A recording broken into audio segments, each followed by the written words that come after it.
Hello students, welcome back to MT study. आप सभी लोग कैसे हैं? मुझे आशा है कि आप लोग बहुत ही स्वस्थ होंगे, मस्त होंगे और अपने मैथ सब्जेक्ट की तैयारी में बहुत ही व्यस्त होंगे।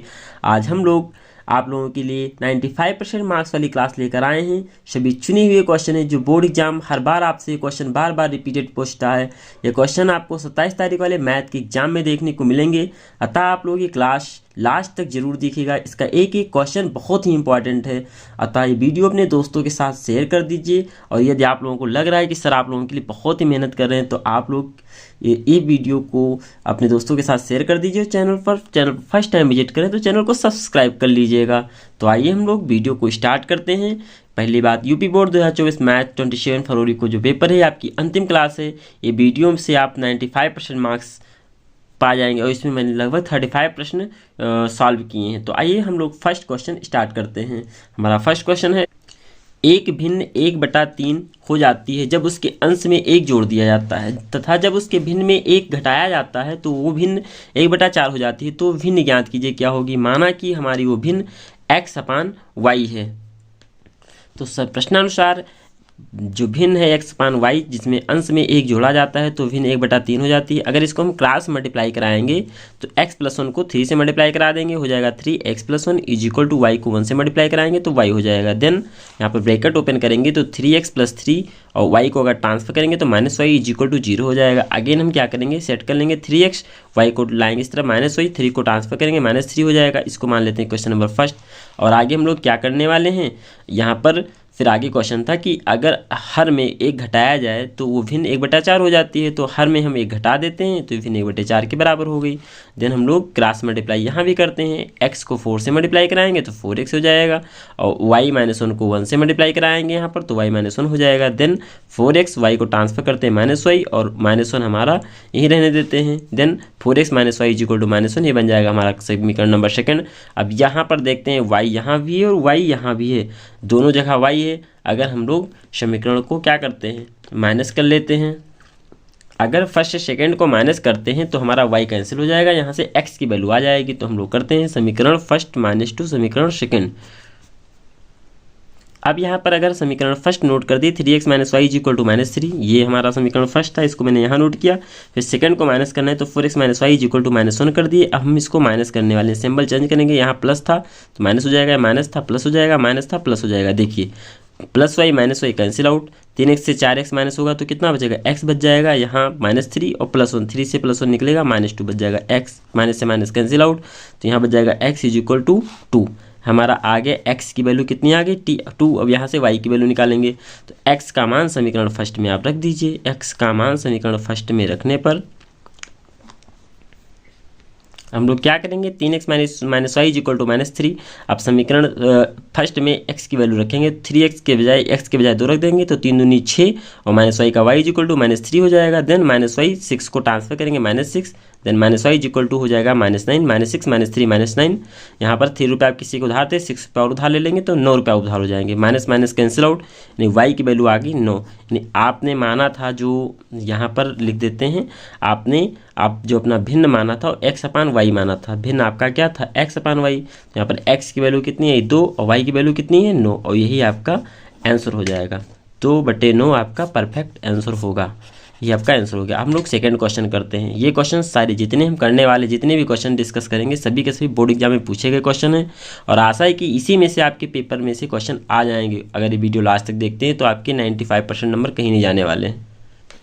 सेकेंड क्वेश्चन हमारा, निम्नलिखित बारंबारता बंटन का माध्यक ज्ञात करना है। माध्यक निकालने का फार्मूला क्या होता है आप लोग कमेंट करके बताइए। वर्ग अंतराल दिया गया है, बारंबारता दी गई है, तो इसका हम सॉल्यूशन स्टार्ट करते हैं। तो पहले हम वर्ग अंतराल बनाएंगे, बारंबारता और फिर संचयी बारंबारता खींच देंगे। वर्ग अंतराल में ये वाले जो ऊपर वाले डिजिट हैं वर्ग अंतराल में डालते हैं, बारंबारता जो है उसका बारंबारता लिखते हैं। संचयी बारंबारता निकालेंगे कैसे वो देख लेते हैं। देखिए संचयी बारंबारता कैसे निकालते हैं, 2 का 2 हो जाएगा, 2 में 3 को ऐड करेंगे 5 में 8 ऐड करेंगे 13, 8 में 6 ऐड करेंगे 13 में 6 ऐड करेंगे 19, 19 में 6 ऐड करेंगे 25, 25 में अगेन 3 ऐड करेंगे तो 28 हो जाएगा। इस तरह से 28 में 2 ऐड करेंगे 30, और जो आपकी ये 30 आती है वो n की वैल्यू होती है, कुल योग n = 30। अगर आप इसको भी प्लस करेंगे बारंबारता तो 30 ही आएगा। मुझे चाहिए होता है फार्मूला में n/2, तो n/2 आ जाएगा 15, चूँकि फार्मूला आपका होता है माध्यक बराबर L + n/2 - CF/F × एच आपका फार्मूला होता है। तो यहाँ से n/2 निकालेंगे, 15 आ गया। अब आप देखिए आपका 15 किस संचयी बारंबारता में आता है, 13, तो कम पड़ जाएगा। 13 से आगे क्या है 19, तो आपका जो संचयी बारंबारता श्रेणी बनेगी बारंबारता वो 19 बन जाएगी। तो इस सीरीज को हम सिलेक्ट कर लेते हैं। तो यहाँ पर जो ये हो जाएगा 55 लोअर लिमिट हो जाएगी, और ये कैपिटल एफ जो एफ होगा वो 6 माना जाएगा, और जो सी एफ होगा वो 19 माना जाएगा। यहाँ से हम एच भी आपको ज़रूरत पड़ती है, तो एच की वैल्यू कैसे निकालते हैं, upper limit minus lower limit. Upper limit minus lower limit का जो डिफरेंस होता है वही हमारा क्या होता है, एच होता है। तो आइए हम आगे देखते हैं। यहाँ पर मैंने एच निकाला है, देखो 45 - 40 या 50 - 45 बराबर 5 ही आएगा। एल लोअर लिमिट हमारी क्या थी, 55 है। यहाँ पर जो बारंबारता सेलेक्ट की है हम लोग, एफ कितना है 6 है, और सी एफ कितना है 13 है, जस्ट उसके ऊपर वाली श्रेणी होती है। फार्मूला हमारा क्या है, माध्यक बराबर L plus n/2 minus C F into F upon F into H हो जाएगा। वैल्यू सबकी पुटअप करते हैं। एल की वैल्यू 55, n/2 15, सी एफ की value 13 upon 6 multiply by 5। Then यहाँ पर 55, 15 से 13 माइनस करेंगे तो 2 बचेगा, 2/6 हो जाएगा। यहाँ पर 2 1 जा 2, 2 3 जा 6, कट करेंगे तो यहाँ पर बच जाएगा 5 1 जा 5, और यहाँ 3 बच जाएगा। फिर से हम अगेन काटेंगे तो 3 एकम 3 पॉइंट लगाएंगे, 2 बचेगा, 3 छक 18, फिर से 2 बचेगा, 3 छक 18, 3 छक 18 इससे आता रहेगा। तो 1.66 तो छोड़ सकते हैं, या चाहे तो 1.67 लिख सकते हैं, चूँकि इस वैल्यू जो होती है और एक्सपेरिमेंट ही आएगी, चूँकि ये कंप्लीट सॉल्यूशन नहीं हो रहा है। देन यहाँ पर 55 प्लस 1.66 ऐड करेंगे तो 56.66 यही आपका जो होगा वो आपका माध्यक हो जाएगा। इसका जो दिया गया आंसर था उसका माध्यक क्या होगा, 56.66 हो जाएगा। तो आइए हम लोग थर्ड क्वेश्चन स्टार्ट करते हैं आगे। थर्ड क्वेश्चन है आपका, इसमें बहुलक ज्ञात करना है। वर्ग अंतराल दिया गया है 0 10 10 20 20 30 30 40 40 50 50 60 60 70 70 80। इसकी बारंबारता दी गई 0 10 की 7, यानी 0 से 10 जो है 7 बार आया है, 10 20 4 बार, 20 से 30 13 बार, 30 से 40 12 बार, 40 से 50 20 बार, 50 60 11 बार, 50 70 60 70 15 बार। जो सबसे ज़्यादा बार आता है वही उसकी क्या होता है, बहुलक हो जाता है। तो यहाँ हम देखते हैं किस टर्म में ज़्यादा है। हाँ ध्यान से देखिए, तो 20 सबसे ज़्यादा बार आए तो बहुलक क्या हो जाएगा हमारा, 20 हो जाएगा। एक टर्म हमारा और है 70/80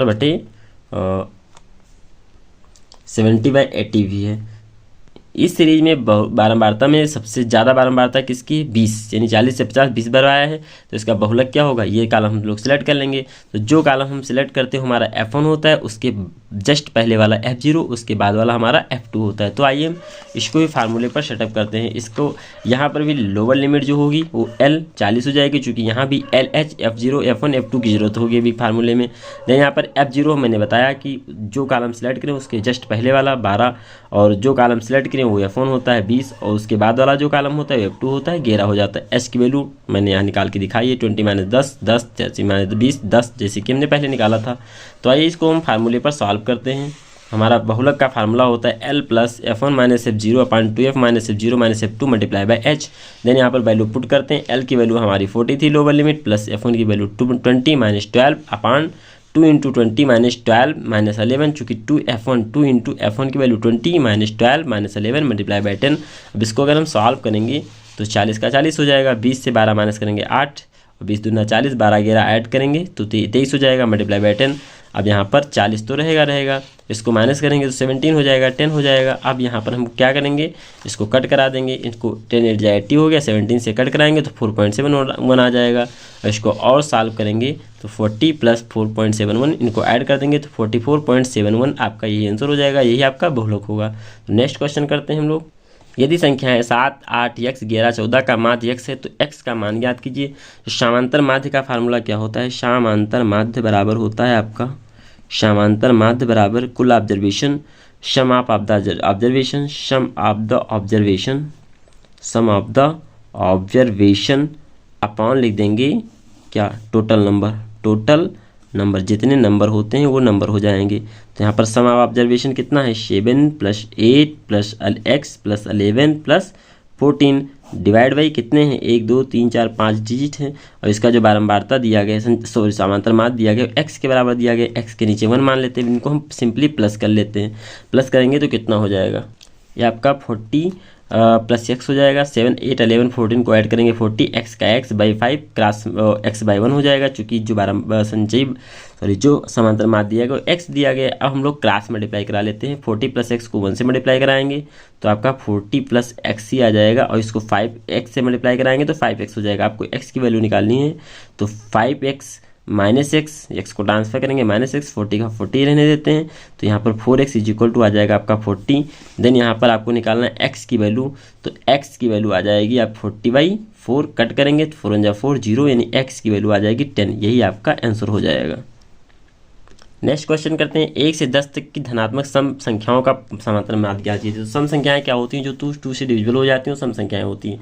1 से 10 तक की सम संख्याओं की बात की गई, तो 1 10 को छोड़ करके जितनी संख्याएं बचती हैं सबको लिख लेंगे। तो सम संख्या एक तो हमारी 2 हो जाएगी और प्लस का साइन लगाते रहेंगे साथ में, 2 4 6 और 8 इतनी संख्याएं होंगी, बटे कितने हो जाएगा 4, क्योंकि जो समांतर माध्य होता है कुल ऑब्जर्वेशन कुल संख्याओं का योग बटे कुल संख्या होता है।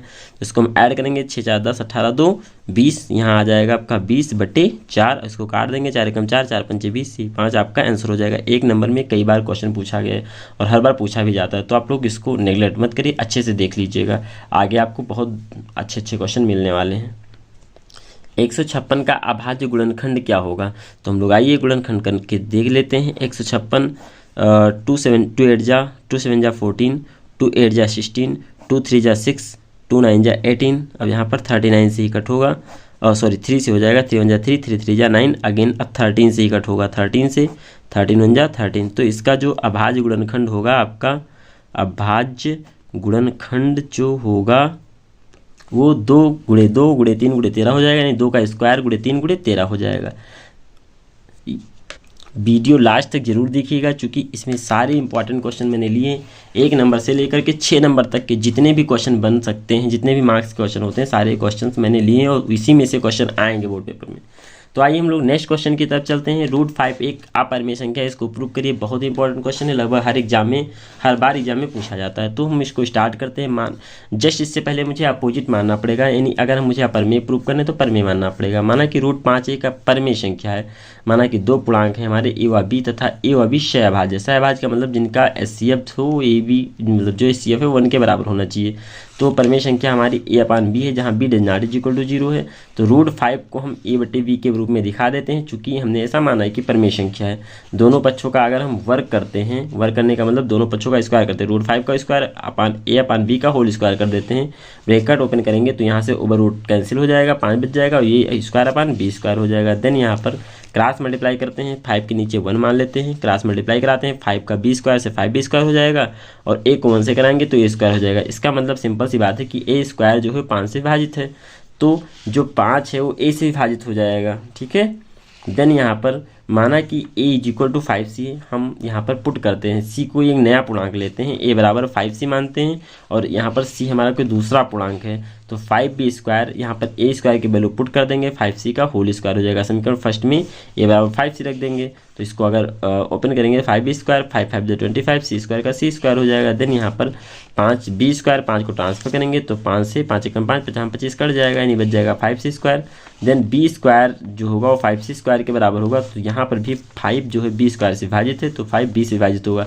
अभी मैंने बताया था कि a b सहभाज्य है, तो मैंने जबकि यहाँ देखा जो a और b दोनों से 5 क्या हो रहा है, कट हो रहा है, 5 से a भी कट जाता है, b भी कट जाता है, तो हम कह सकते हैं कि ये हमारा जो मानना था वो गलत है, अर्थात ए बी सहभाज्य नहीं है। और जो ए बी सहभाज्य नहीं है, तो हमने जो माना था कि √5 एक अपरिमेय संख्या है, वो भी गलत है। मतलब √5 क्या होगी, एक अपरिमेय संख्या हो जाएगी।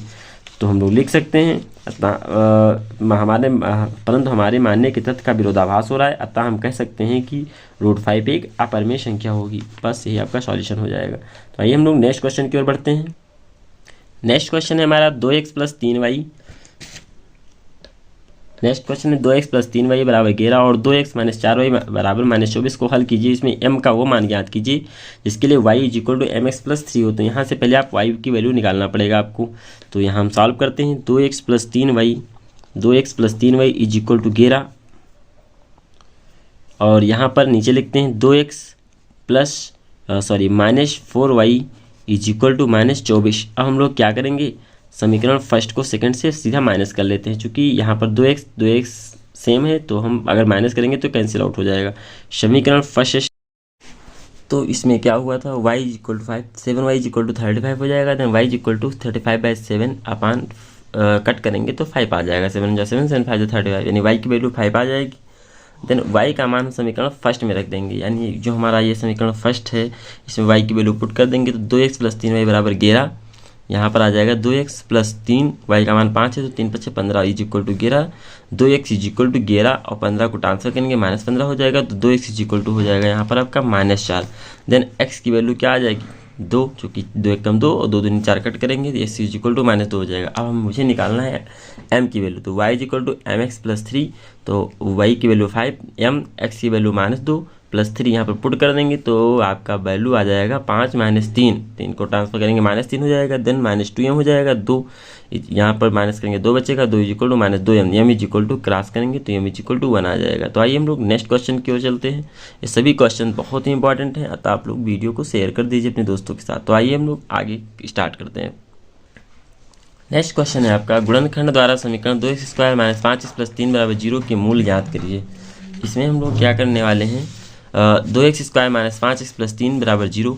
यहाँ पर देखते हैं ध्यान से, तो 2x² - 5 को हम क्या लिख सकते हैं 3 + 2x + 3, इसको इस तरह से मल्टीप्लाई करना होता है 3 दूनी 3 को x² कोएफिशिएंट से 3 को मल्टीप्लाई करा दो, 3 दूनी 6 आ गया। अब जो ऐड करने पर 5 आए, चूँकि यहाँ पर सिंबल 5 प्लस का है तो ऐड करने पर 5 आए और मल्टीप्लाई करने पर 6 है, तो ऐसा नंबर मुझे 3 × 2 = 6 मिल रहा है। 3 दूनी 6 माइनस प्लस करने पर 5 आता है, मल्टीप्लाई करने पर 6 आता है। देन यहाँ पर 2x², 3 को x से मल्टीप्लाई कराएंगे 3x हो जाएगा, प्लस माइनस माइनस 2x हो जाएगा, प्लस 3 = 0 हो जाएगा। देन यहाँ पर x जो है हम कॉमन ले लेंगे दोनों में, तो यहाँ बच जाएगा 2x और यहाँ बच जाएगा 3 -1। अगर इन टर्म में कॉमन ले लेते हैं तो यहाँ बचेगा 2x - 3, 2x - 3 दोनों में कॉमन था तो मैंने दोनों में कॉमन ले लिया और x - 1 सिमिलरली कॉमन ले लिया अलग अलग। देन यहाँ पर 2x - 3 = 0, पहले वाले में दिखाया, तो यहाँ पर 2x = -3, तो x = क्या आ जाएगा आपका -3/2 आ जाएगा, चूँकि +3 होगा यहाँ पर। फिर दूसरे से x - 1 = 0, तो x = 1 ट्रांसफर करेंगे तो +1 हो जाएगा। इस तरह से इसका भी आंसर आ गया 3/2 और 1। तो आइए हम लोग नेक्स्ट क्वेश्चन की ओर चलते हैं। ये भी क्वेश्चन आप लोगों के लिए बहुत ही इंपॉर्टेंट है। 2 क्रमागत धनात्मक पूर्णांक ज्ञात कीजिए जिनके वर्गों का योग 365 है। तो यहाँ पर हम लोग ध्यान से इसको सॉल्व करते हैं। माना हुआ धनात्मक पूर्णांक x और x + 1 है। देन यहाँ पर दोनों का वर्ग कर देंगे पहले, तो x² हो जाएगा x + 1 का होल स्क्वायर = कितना आ रहा है 365 आ रहा है। देन अब यहाँ पर इनको एक्सप्लेन करेंगे। x² यहाँ पर a + b का होल स्क्वायर फार्मूला लगेगा तो हो जाएगा a² + b² + 2ab यानी 2xy 2ab यानी 2x हो जाएगा = 365। देन यहाँ पर x और x² मिल करके 2x² हो जाएगा और ये 2x का 2x ही रहेगा, 1 ऐसे ही रहेगा। 365 ट्रांसफर करेंगे -365 हो जाएगा। देन यहाँ पर 2x² + 2x 364 बचेगा, 365 से माइनस करेंगे 364 बच जाएगा। इसके बाद यहाँ पर हम लोग इसको भी बनाएंगे, फैक्टर करेंगे 364 का। 364 को 2 से मल्टीप्लाई कराएंगे, x² के कोएफिशिएंट से मल्टीप्लाई कराएंगे और इसके बाद इसका जो आंसर आएगा 728 आएगा। अब 728 को इस तरह से ब्रेक करना है, माइनस करना है कि माइनस करने पर क्या आना चाहिए 2 आना चाहिए, तो उसका फैक्टर इस तरह हम कर लेते हैं। देख लीजिए ध्यान से, 728 का पहले तो आप फैक्टर कर लेंगे इस तरह से, 2 × 3 = 6, 2 × 6 = 12, 2 × 4 = 8, 2 × 3 = 2, 2 × 8 = 16, 2 × 4 = 4, 2 × 9 = 10, 2 × 2 7, 1 = 7, 7 × 3 = 21, 13 से कट गया।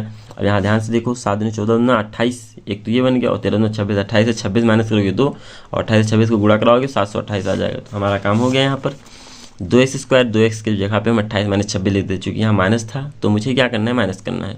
364 = 0 हो जाएगा। देन यहाँ पर 2x² ब्रैकेट ओपन करेंगे तो 28 को 1 से मल्टीप्लाई कराएंगे 28 x, 26 को 1 से कराएंगे 26 x, 364 का 364 हो जाएगा। देन यहाँ पर 2x कॉमन ले लेंगे तो यहाँ बचेगा x, यहाँ बचेगा 14, 14 दूना 28 और यहाँ -26 कॉमन ले लेंगे तो बचेगा x + 14 = 0। देन यहाँ पर x + 14 दोनों में कॉमन था तो अलग अलग ले लिया, फिर 2x - 26 का 2x - 26 हो जाएगा = 0।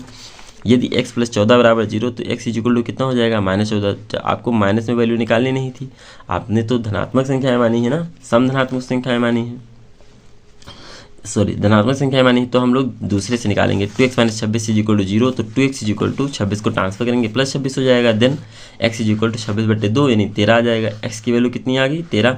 आपको निकालना था वो संख्याएं, तो पहली संख्या आपकी x थी 13 और दूसरी संख्या x + 1 थी तो 14 हो जाएगी। इस तरह से भी क्वेश्चन हमारा फिनिश हुआ। आइए हम लोग नेक्स्ट क्वेश्चन को विजिट करते हैं। ये सारे क्वेश्चन बहुत ही इंपॉर्टेंट हैं। समीकरण 3x² - 2x + 1/3 = 0 का विविधकर ज्ञात कीजिए और फिर मूलों की प्रकृति भी ज्ञात करना है कि यदि वे वास्तविक हैं तो उन्हें ज्ञात कीजिए, वास्तविक नहीं है तो ज्ञात करने की जरूरत नहीं है। देन यहाँ पर पहले हम क्या करते हैं, इसको सेम कर लेते हैं। ये 3 यहाँ से ही इसको हटा लेते हैं, पहले एक साधारण क्वाड्रेटिक क्वेश्चन में कन्वर्ट करते हैं। तो यहाँ 3 हटाने के लिए 3 से मल्टीप्लाई करना पड़ेगा आपको सभी टर्म में। 3 3 9 स्क्वायर माइनस 3 दूनी 6x प्लस 3 1 कम 3, तो ये कैंसिल हो जाएगा और 0 को 3 से कराएंगे तो 0 ही रहेगा। तो यहाँ पर ये कैंसिल हो जाएगा तो 1 आ जाएगा। फिर यहाँ पर ये सिंपल इक्वेशन बनेगी 9x square minus 6x plus 1। अब यहाँ से हम विविध कर निकाल के देख लेंगे कि मूल कैसे आ रहे हैं, वास्तविक हैं या वास्तविक नहीं आ रहे हैं, इक्वल आ रहे हैं। तो यहाँ पर हम लोग विविध कर प्रकार फार्मूला यूज करेंगे, d equal to B square minus 4ac। Compare कराएंगे तो A square plus B X plus C बराबर 0 से अगर कंपेयर कराएंगे तो a equal to 9, b equal to -6 और c इक्वल टू 1 हो जाएगा, सिंपल सा। इसके बाद -6 स्क्वायर बी स्क्वायर कितना हो जाएगा 6 का square minus 6 square minus 2 4ac तो 4, a की वैल्यू 9, c की वैल्यू 1। अब इसको मल्टीप्लाई कराएंगे तो 36 और इसको मल्टीप्लाई कराएंगे 9 4 जा 36, 9 4 जा कितना होता है 36 1 जा 36, तो ये 36 ही हो जाएगा। 36 माइनस करोगे तो क्या होगा 0, यानी ये मूल जो है वास्तविक होंगे। यहाँ पर मूल क्या हो जाएंगे, वास्तविक हो जाएंगे।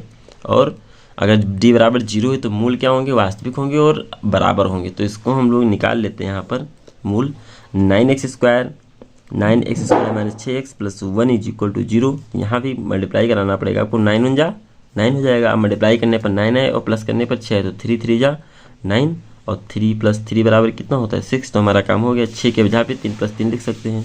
तो 9 square minus 3 plus 3x plus 1 is equal to 0। Then यहाँ पर हो जाएगा 9x square minus 3x plus 1 is equal to 0। यहाँ से 3x अगर काम में ले लेंगे तो यहाँ बचेगा 3x माइनस 1 और यहाँ माइनस 1 काम में ले लेंगे तो 3x माइनस 1 बच जाएगा इज इक्वल टू 0। देन यहाँ पर 3x माइनस 1 एक ब्रैकेट में और 3x माइनस 1 एक ब्रैकेट में, चूँकि वैल्यू तो सेम आनी है। 3x इज इक्वल टू 1 तो x इज इक्वल टू कितना हो जाएगा 1/2, ये दोनों का आ जाएगा 1/2। तो आइए हम लोग नेक्स्ट क्वेश्चन की ओर विजिट करते हैं। ये सभी क्वेश्चन बहुत ही इंपॉर्टेंट हैं, अतः आप लोग वीडियो को लास्ट तक जरूर देखिएगा, क्योंकि इसके एक एक क्वेश्चन इंपॉर्टेंट हैं, एवरी क्वेश्चन इंपॉर्टेंट है। इसके लिए मैंने बहुत सारी मेहनत भी की है, बहुत सारे क्वेश्चन कलेक्शन किया है, तो आप इसको पूरी वीडियो को अच्छे से ध्यान से देख लीजिएगा। नेक्स्ट क्वेश्चन है आपका, के का मान याद कीजिए यदि उसके मूल दोनों मूल बराबर हैं। के का मान याद कीजिए यदि उसके दोनों मूल बराबर है। तो यहाँ विविध कर क्या दिया गया है 0 दिया गया है, सिंपल सी बात है। तो b square minus 4 is equal to 0। तो b क्या है हमारा k है। कंपेयर कराना तो आप जान ही गए होंगे, a square plus b plus c बराबर 0 से कंपेयर कराएंगे तो b स्क्वायर माइनस 4 c बराबर 0। b की वैल्यू k है तो k का स्क्वायर माइनस 4 a की वैल्यू 2 और c की वैल्यू कितनी है 3। तो इसको हम सॉल्व कर लेते हैं। k स्क्वायर 4 दूनी 8 24 ट्रांसफर करेंगे तो प्लस का 24 हो जाएगा, माइनस 24 था। देन यहाँ पर k की वैल्यू √24 आ जाएगी। और फिर k को हम चाहें तो इस तरह से, मतलब 24 को इस तरह लिख सकते हैं, 2 दूनी 4 दूनी 8 3 24, 2 पेयर, एक पेयर तो यहाँ बाहर हो जाएगा, सिंपली इसको बाहर कर लेंगे, 3 दूनी 6 लिख देंगे √6 और ये आपका आंसर हो जाएगा। तो आइए हम लोग नेक्स्ट क्वेश्चन की विजिट करते हैं। जो क्वेश्चन समझ में नहीं आएगा वीडियो पॉज करके अच्छे से आप देख लीजिएगा, और इसके बाद भी आपको जो समझ में नहीं आता है तो आप इसको हमारे व्हाट्सएप ग्रुप में शेयर कर दीजिए, मैं इसको डिटेल में आपको समझा दूंगा। और इसकी PDF पाने के लिए भी आप हमारे व्हाट्सएप ग्रुप से जुड़ सकते हैं। तो आइए हम लोग नेक्स्ट क्वेश्चन की ओर चलते हैं। हमने कुछ AP के क्वेश्चन भी लिए हैं, चूँकि AP से क्वेश्चन इस बार बनेंगे, बिकॉज AB का पहले नहीं आया था, लेकिन इस बार टॉपिक ऐड हुआ है AP का, तो वो भी यहाँ से भी क्वेश्चन बनने वाले हैं। एक मैंने AP लिया है 2-3 क्वेश्चन। 2 7 12 का 10वां पद ज्ञात कीजिए।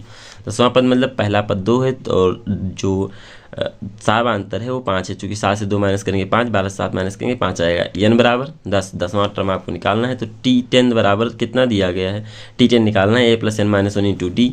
यहाँ पर T10 is equal to a की वैल्यू कितना है 2 है, n माइनस 1 यानी 10 माइनस 1 इंटू 5।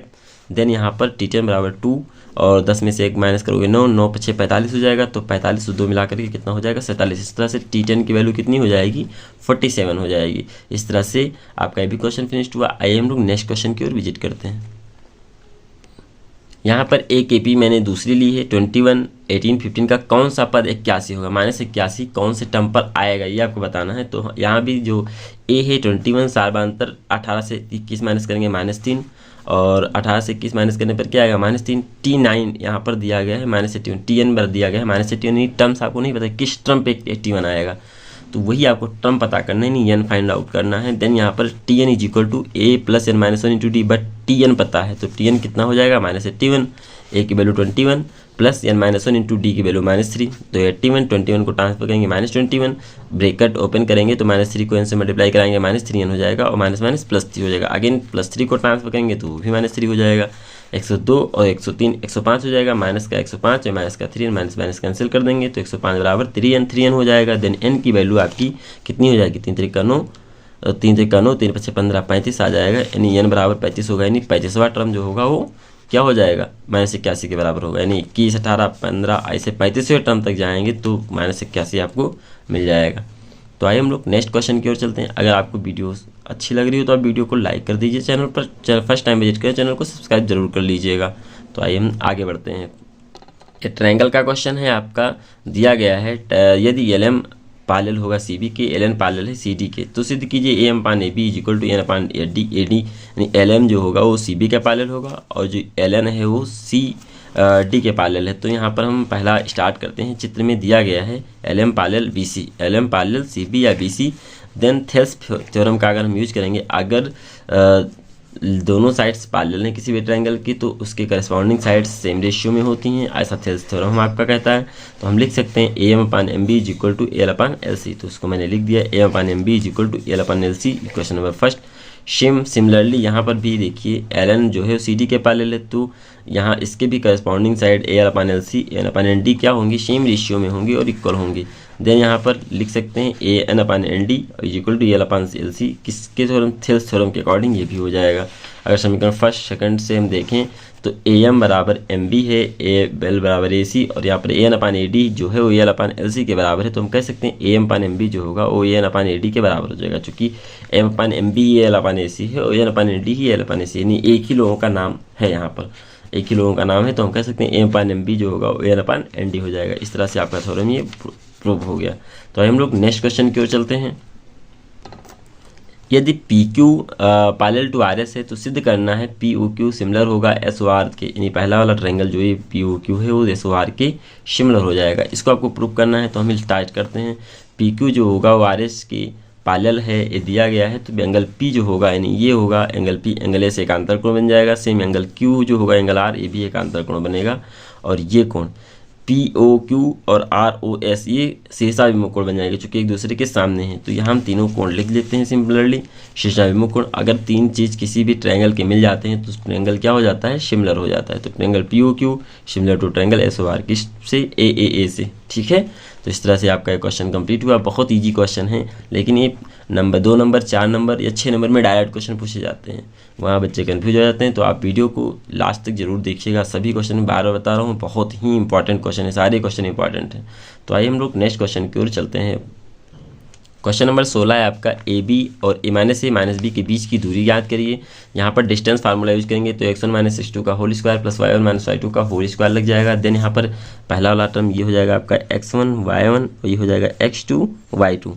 देन वैल्यू सबकी पुट करते हैं तो x1 x2 a plus a का होल स्क्वायर प्लस b का होल स्क्वायर, चूँकि माइनस का प्लस हो जाएगा। देन ये हो जाएगा 2a का स्क्वायर, ये हो जाएगा 2b का स्क्वायर। अगर इसको हम सॉल्व करें तो 4 स्क्वायर प्लस 4b स्क्वायर, यहाँ से 4 अगर कॉमन ले लें तो बचेगा a square plus b square, 4 को बाहर ले लें, चूँकि एक पेयर बन जाएगा तो 2 बाहर आ जाएगा तो बच जाएगा 2 root a square plus b square. इस तरह से आपका आंसर आ जाएगा। तो आइए लोग नेक्स्ट क्वेश्चन की ओर विजिट करते हैं। y का वह मान ज्ञात कीजिए जिसके लिए बिंदु 2, -3 और q 10, y के बीच की दूरी 10 माप को। तो डिस्टेंस फार्मूला से x1 - x2 का whole square plus y1 - y2 का होल स्क्वायर यहाँ भी यूज करेंगे हम लोग। यहाँ पर x1 y1 x2 y2, but यहाँ मात्र 10 दिया गया, डिस्टेंस 10 दिया गया है। देन यहाँ पर इसको स्टार्ट करते हैं। देखिए यहाँ पर x1 कितना है 2 और x2 कितना है 10, तो 2 - 10 का होल स्क्वायर प्लस x1 कितना है आपका y1 है आपका -3, y2 y है, तो इसका whole square is equal to 10 के बराबर हो जाएगा, चूँकि 10 यूनिट दी गई है।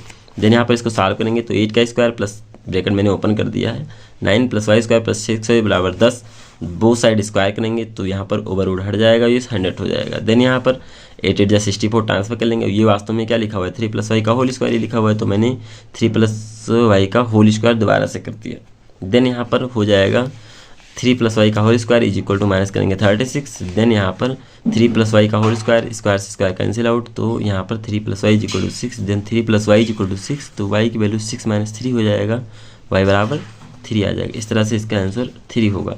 तो हम लोग नेक्स्ट क्वेश्चन करते हैं। उस बिंदु के निर्देशांक ज्ञात कीजिए जो बिंदु -1, 7 और 4, -3 को मिलाने वाली रेखाखंड को 2:3 के अनुपात में विभाजित करते हैं। तो यहाँ पर हम लोग सेक्शन फार्मूला यूज करने वाले हैं। सेक्शन फार्मूला आपका क्या होता है, याद करने का आसान तरीका होता है, पहले आप m1 + m2 बटे m1 + m2 लिख दीजिए, बीच में x2 x1 लिख दीजिए, यहाँ पर comma m1 + m2 / m1 + m2 y2 y1 हो जाएगा। इस तरह से फिर इसकी सबकी वैल्यू हम पुट कर देंगे। तो ये पहली बात x1 y1 x2 y2 m1 m2, ठीक है, सबकी वैल्यू हम पुट करेंगे। तो यहाँ पर x2 4 हो जाएगा, m1 2 हो जाएगा, x1 -1 m2 3 हो जाएगा। यहाँ पर y2 -3 m1 2 + y1 7, यहाँ पर m1 जो होगा 3 हो जाएगा और 2 + 3 m1 m2 5 हो जाएगा। देन यहाँ पर इसको सॉल्व करेंगे, 4 × 8 3 × 3/5 और यहाँ 3 × 6 7 3 × 21, इसको माइनस करेंगे तो 5/5 वही बन जाएगा 15/5। कट करेंगे तो ये आ जाएगा 3। इस तरह से आपका जो कोऑर्डिनेट आएगा वो 1, 3 हो जाएगा। आइए हम लोग नेक्स्ट क्वेश्चन की ओर चलते हैं। अब यदि a और b क्रमशः -2 और 2 कामा 4 हो तो बिंदु P के निशान ज्ञात कीजिए ताकि AP = 3/7 AB और हो सके हो और P रेखाखंड AB पर स्थित हो। जैसे एक हमारा ये कहना चाहता है A और B 2 पॉइंट है, P कोई बिंदु है जो 3 रेशियो ये जो है जो आपका रेशियो दिया गया इसमें डिवाइड हो रहा है 3/7 में। तो पहले हम रेशियो ही निकाल लेते हैं, किस रेशियो में डिवाइड होता है। अगर AP/AB = 3/7 है तो AP पूरा 3 है और AB पूरा 7 है, तो ये 3 है तो ये कितना 4 हो जाएगा। तो PB आपका 4 होगा, यानी किस रेशियो में डिवाइड हो रहा है, 3 रेशियो में 4 में डिवाइड हो रहा है। तो ये आपका m1 बन जाएगा और ये आपका m2 और x1 y1 और ये क्या हो जाएगा x2 y2 हो जाएगा। फिर हम लोग वही सेक्शन फार्मूला लिखेंगे और पूरी वैल्यू पुट कर देंगे सेम टू सेम। पूरी वैल्यू मैंने पुट कर दिया है, यहाँ पर वैल्यू आपको पुट करना ही गया होगा तो मुझे बार बार बताने की जरूरत नहीं है। तो आइए हम लोग करते हैं, चूँकि टाइम ज़्यादा है नहीं, पूरा डिटेल में समझाएंगे तो ज़्यादा टाइम लग जाएगा। फिर भी अगर कहीं डाउट हो तो आप बिल्कुल कमेंट कर सकते हैं और पूछ सकते हैं, जैसे हमारे व्हाट्सएप ग्रुप से भी ज्वाइन हो सकते हैं आप, जहाँ पर आपकी मैं पूरी मदद करने वाला हूँ। तो यहाँ पर 2 × 3 = 6 हो जाएगा, 4 × 2 = 8 हो जाएगा, 4 × 3 = 7 और 4 × 4 = 16 और 4 × 2 = -8/7 हो जाएगा। देन यहाँ पर 8 से 6 माइनस करेंगे -2/7 और ये -24/7 हो जाएगा। देन आपका यही आपका आंसर होने वाला है। आइए हम लोग नेक्स्ट क्वेश्चन की ओर विजिट करते हैं। इससे मैंने सभी क्वेश्चन इंपॉर्टेंट लिया है, तो बार बार कहने से मतलब नहीं कि ये बहुत इंपॉर्टेंट है, ये बहुत इंपॉर्टेंट, क्योंकि इसमें जितने भी क्वेश्चन मैंने लिए हैं सारे चुने हुए क्वेश्चन हैं, सभी के सभी क्वेश्चन इंपॉर्टेंट हैं। ये हर बार बोर्ड एग्जाम में पूछे गए हुए क्वेश्चन हैं। तो हम हर बार नहीं बताएंगे कि अच्छा वाला क्वेश्चन है इसको और अच्छे से करिए, क्योंकि सारे क्वेश्चन इंपॉर्टेंट है। उसमें अगर इतने आप करके जाते हैं तो अच्छे नंबर आएंगे, क्योंकि आपके 20 क्वेश्चन MCQ के आते हैं, 5 2 नंबर वाले आते हैं, 5 2 7 6 2 8 8 4 14 8 4 12 12 4 16 लगभग 17 18 क्वेश्चन ही आ जाते हैं एग्जाम में। ठीक है, तो आप लोग अच्छे से करिएगा इन सबको। मैं प्रत्येक पर नहीं बताऊंगा ये अच्छा है, ये बहुत अच्छा है, इसको लर्न करिए। आइए हम लोग नेक्स्ट क्वेश्चन देखते हैं। बिंदु A के निर्देशांक याद कीजिए जहाँ AB का वृत्त का व्यास है जिसका केंद्र 2, -3 है। तब B एक निर्देशांक है, तो इसको हम पहले समझ लेते हैं फिगर में। जैसे एक फिगर हमारा एक सर्कल है जिसमें AB 2 पॉइंट हैं, ये व्यास है हमारा, और जो केंद्र है वो C है, 2, -3 है, और B का निर्देशांक जो दिया गया 1, 4 A का निर्देशांक निकालना है। तो यहाँ से हम ध्यान से देखें, मध्य बिंदु की दूरी का फार्मूला लगा सकते हैं। x1 + x2/2 होता है, y1 + y2/2 होता है। आपको x1 y1 नहीं पता है तो उसको वैसे ही रहने दीजिए। x, y मध्य बिंदु पता है 2, -3, x1 + 1/2 y1 + 4/2, y2 4 है 4/2 कर देंगे। देन यहाँ पर कंपेयर करा देंगे, ये x कोऑर्डिनेट y कोऑर्डिनेट से कंपेयर करा देंगे। तो 2 x1 + 1/2 कंपेयर कराएंगे तो हो जाएगा 2 दूनी 4 और x1 + 1 हो जाएगा। देन यहाँ पर x1 = 1 ट्रांसफर करेंगे तो आ जाएगा -1, 4 में से 1 माइनस करेंगे 3 बच जाएगा। देन यहाँ पर -3 = y1 + 4/2, तो 3 दूनी 6 और y1 + 4 हो जाएगा। तो y1 की वैल्यू कितनी हो जाएगी, 4 को ट्रांसफर करेंगे -10, तो y की वैल्यू -10 हो जाएगी। इस तरह से x y जो कोऑर्डिनेट होगा आपका 3, -10 हो जाएगा। तो आइए हम लोग नेक्स्ट क्वेश्चन की ओर चलते हैं। यहाँ पर दिया गया 15 cot A = 8, तो sin A × sec A की वैल्यू निकालनी है।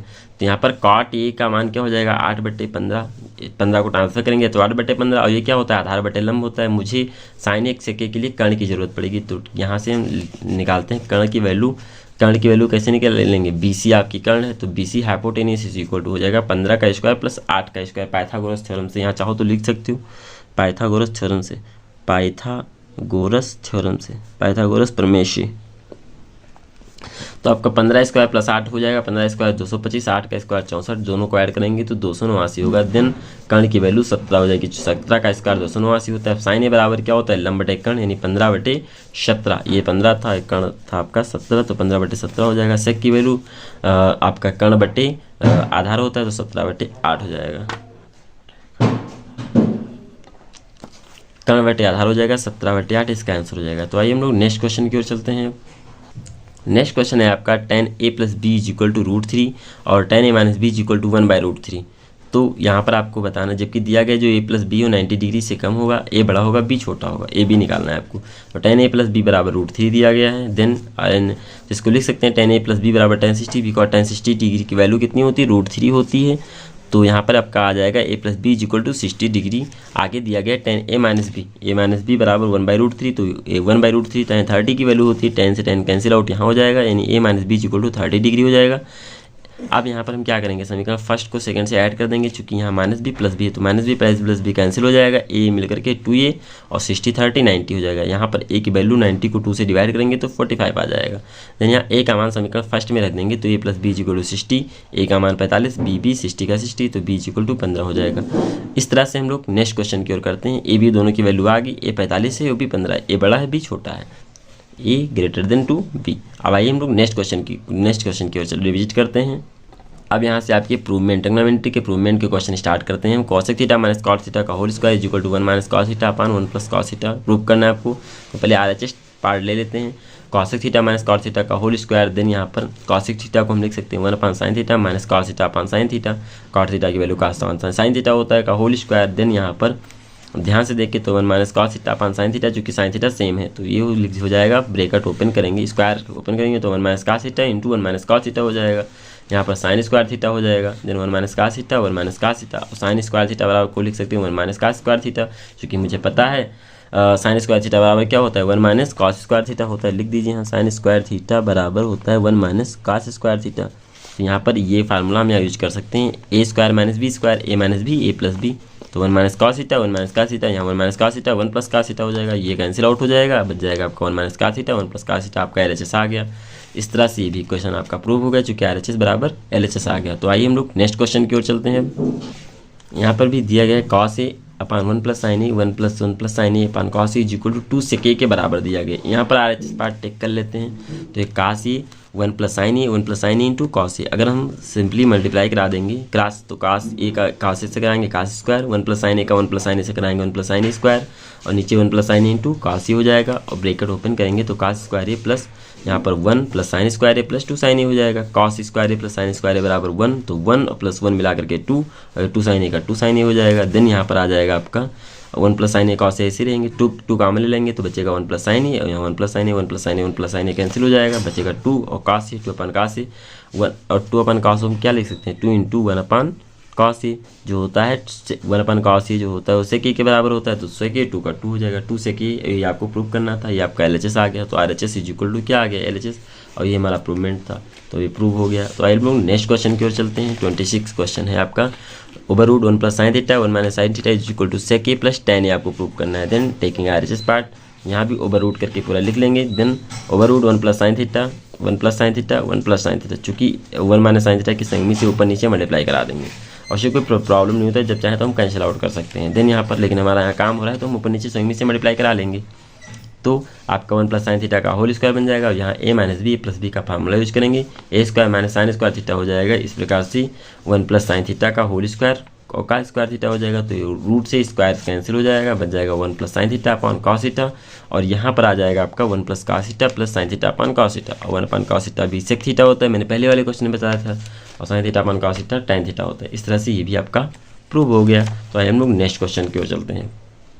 तो ये क्वेश्चन को हम स्टार्ट करते हैं। sin थीटा को तो हम sin थीटा ही रहने देंगे, -2 sin³ थीटा को हम लिख सकते हैं 2 sin square theta × sin theta लिख सकते हैं, और यहाँ पर भी सेम काम हो जाएगा, 2 cos square theta, 2 cos³ theta को लिख सकते हैं cos theta × cos square theta -cos theta लिख सकते हैं। देन यहाँ पर क्या होगा, sin थीटा हम कॉमन ले लेते हैं, sin थीटा कॉमन ले लेते हैं तो बचेगा 1 - 2 sin square theta, 2 sin square theta, और नीचे cos थीटा कॉमन ले लेते हैं तो बचेगा यहाँ पर -1 प्लस 2 cos स्क्वायर थीटा बच जाएगा आपका, 2 cos स्क्वायर थीटा बच जाएगा। देन यहाँ पर साइन थीटा, यहाँ पर 1 - 2 साइन स्क्वायर, इसको कन्वर्ट करते हैं तो 2 साइन स्क्वायर थीटा होता है 1 - cos square theta, 1 - cos square theta, और नीचे आ जाएगा आपका cos थीटा, और यहाँ -1 प्लस 2 cos स्क्वायर थीटा। और इसको हम सॉल्व करेंगे तो आपका साइन थीटा तो रहेगा, यहाँ हो जाएगा 1 - 2 cos स्क्वायर थीटा, और नीचे आ जाएगा cos थीटा, और यहाँ 1 - 1 plus 2 cos square theta. Then यहाँ पर ये आपका तो tan थीटा हो जाएगा, और यहाँ आपका बचेगा ये 2 से 1 माइनस करेंगे -1, यहाँ 2 से 1 माइनस करेंगे -1, तो ये दोनों कैंसिल आउट, यहाँ -2 + 1, ये दोनों कैंसिल आउट हो जाएंगे। कैंसिल आउट होकर के आपका एक 1 आ जाएगा, तो tan थीटा को 1 से मल्टीप्लाई कराएंगे तो tan थीटा हो जाएगा, और ये आपका प्रूव्ड हो जाएगा। ये आपको लाना था, देख सकते हैं RHS बराबर क्या आ गया आपका, LHS आ गया, यही आपका आंसर होगा। तो हम नेक्स्ट क्वेश्चन की ओर विजिट करते हैं। यहाँ पर एक क्वेश्चन है, भूमि के एक बिंदु पे त्रिकोणमिति की एप्लीकेशन से क्वेश्चन है। ये लॉन्ग में हमेशा क्वेश्चन पूछे जाते हैं, तो इसको लॉन्ग के पर्पज से देखिएगा। 6 नंबर का क्वेश्चन है, भूमि के एक बिंदु P से एक 10 मीटर ऊंचे भवन के शिखर का उन्नयन कोण 30 डिग्री है। शिखर के भवन पर एक ध्वज को लहराया गया है। देखिए इस क्वेश्चन को अगर आप समझ में आ जाता है तो बहुत इजीली कर सकते हैं। तो आइए हम लोग इसको पहले फिगर पर देख लेते हैं। भूमि के एक बिंदु, ये हमारा देख लीजिए, पहले समझ लीजिए, ये आपका भूमि हो गया, जो AB भूमि है, और DB जो है वो फ्लैग है, भूमि के ऊपर फ्लैग लगा हुआ है। कोई व्यक्ति यहाँ से इस पॉइंट से B को देखता है, यानी कि जो भूमि है, भूमि के शीर्ष को देखता है तो 30 डिग्री का एंगल बनाता है। वही व्यक्ति सीधे फ्लैग के शीर्ष को देखता है तो 45 डिग्री का एंगल बनाता है। बस इतना ही इसमें दिया गया है, और बस सॉल्व करना है। पढ़ लेते हैं क्वेश्चन। भूमि के एक बिंदु P से एक 10 मीटर ऊंचे भवन के शिखर का उन्नयन कोण 30 डिग्री। भवन के शिखर पर एक ध्वज फहराया गया है, और P से ध्वज के शिखर का उन्नयन कोण 45 डिग्री बताया जाता है। तो ध्वज की लंबाई और बिंदु P से भवन की दूरी याद कीजिए, यानी आपको DB ध्वज का लंबाई निकालना है, कितना बड़ा ध्वज है, और ये AP निकालना है। दिया क्या है, क्या यहाँ पर भवन की ऊंचाई 10 मीटर, और यहाँ पर एंगल BAP दिया गया है 30 डिग्री, और PAD पूरा एंगल दिया गया है 45 डिग्री। तो मैं इसको लिख देता हूँ। फिर ध्वज दंड की लंबाई कितनी है, DBX, मैंने इसको मान लिया है कि जो ध्वज दंड की लंबाई है वो 1 मीटर है। तो और जो P से भवन की A तक भवन की दूरी है वो कितनी है, PA है। तो समकोण त्रिभुज BPA लेने पर पहले हम सिंपल छोटा सा त्रिभुज लेते हैं। तो tan 30 = हो जाएगा AB/AP, लंब बटे आधार, लंब और ये आधार, तो 10/AP हो जाएगा। यहाँ से AP की वैल्यू निकल के आ जाएगी। AP की वैल्यू क्या हो जाएगी, 10√3 मीटर हो जाएगी। देन यहाँ पर भवन की दूरी कितनी हो जाएगी, 10√3, AP तो भवन था हमारा, भवन की दूरी थी, तो 10 × की वैल्यू पुट करेंगे 1.732, मल्टीप्लाई करेंगे 7.32 मीटर आ जाएगा। देन आपको निकालना है फ्लैग की लंबाई, तो AD बराबर, सॉरी ये पूरा AD, अब हम दूसरा ट्रायंगल लेंगे, क्या PAD लेंगे, तो यहाँ पर मुझे जो लंब होगा उसकी ज़रूरत पड़ेगी, तो AB/BD यूज कर दे, AB + BT यूज कर सकते हैं यहाँ पर। तो AP + BD जो होगा 10 + x मीटर हो जाएगा। समकोण त्रिभुज PAD में tan 45 बराबर AD/AP, देन 10 + x = 10√3। देन यहाँ पर 10 + x / 10√3, और क्रॉस मल्टीप्लाई यदि हम कराएंगे तो 10 + x 10√3 हो जाएगा। x बराबर 10√3 में 10 कॉमन हो जाएगा, √3 - 1 आपका बच जाएगा यहाँ पर। तो यहाँ पर x की वैल्यू क्या हो जाएगी, 1.32 - 1, चूँकि 1.732 वैल्यू पुट करेंगे तो आ जाएगा आपका 7.32, और ये आपकी ध्वजदंड की लंबाई होगी। इस तरह से आपका ये क्वेश्चन कंप्लीट हुआ। लॉन्ग में क्वेश्चन आता है, बहुत ईजी क्वेश्चन होते हैं, बस इसको समझने की देरी होती है, समझ में आ जाए तो बहुत ईजिली कर सकते हो आप। नेक्स्ट क्वेश्चन की ओर हम विजिट करते हैं। एक क्वेश्चन हम लोग समांतर माध्य का भी कर लेते हैं। वर्ग अंतराल इतना इतना दिया गया है, बारंबारता यहाँ पर आपको दी गई है। देन यहाँ पर इसका हल हम स्टार्ट करते हैं। तो पहले तो हम लोग एक कॉलम बना लेंगे, इसको हटा देते हैं, सीट अब अच्छे से देख लीजिए। वर्ग अंतराल पहले लिख लिया मैंने, बारंबारता लिख दिया। अब XI कैसे निकालेंगे, XI में वर्ग अंतराल की upper limit plus lower limit को ऐड करेंगे तो 2 से डिवाइड करेंगे, 17.5 आ जाएगा। 20 + 25 हाफ करेंगे 17.5, 25 + 40 का आधा करेंगे 32.5, 40-55 को जो ऐड करके आधा करेंगे 47.5, 55 70 को ऐड करके आधा करेंगे 62.5, 70 85 को ऐड करके आधा करेंगे 77.5, 85 100 को आधा करेंगे ऐड करके तो 92.5 आ जाएगा। इस तरह से मुझे कोई इसमें एग्ज्यूम करना पड़ता है। ये चूँकि हम एग्ज्यूम मेथड से सॉल्व करने वाले हैं, इसको डाटा बड़ा था, डाटा छोटा होगा सिंपल मेथड, डाटा बड़ा होगा तो एग्ज्यूम मेथड से आप कर सकते हैं। 3 मेथड और तीनों में से कोई भी तरीके से करिए, आपका आंसर आना चाहिए। जब तक वो या तो फिर मेथड बोलेगा एग्जामिनर तो आपको मेथड यूज करना है, अदरवाइज आप कोई भी मेथड से सॉल्व कर सकते हैं। देन यहाँ पर मैं एक इसको 62.5 को एग्ज्यूम कर रहा हूँ, तो DI कैसे निकालेंगे? अब XI माइनस A कर देंगे, तो XI हमारा 17.5 था, ये आपने 62.5 एग्ज्यूम किया है। माइनस करेंगे 45, सेम 32.5 में इसको माइनस करेंगे 30, -30, इसको इससे माइनस करेंगे -15, इसी को इससे माइनस करेंगे 0, इसको इससे माइनस करोगे, इसको इससे माइनस करोगे 15, इसको इससे माइनस करोगे 30।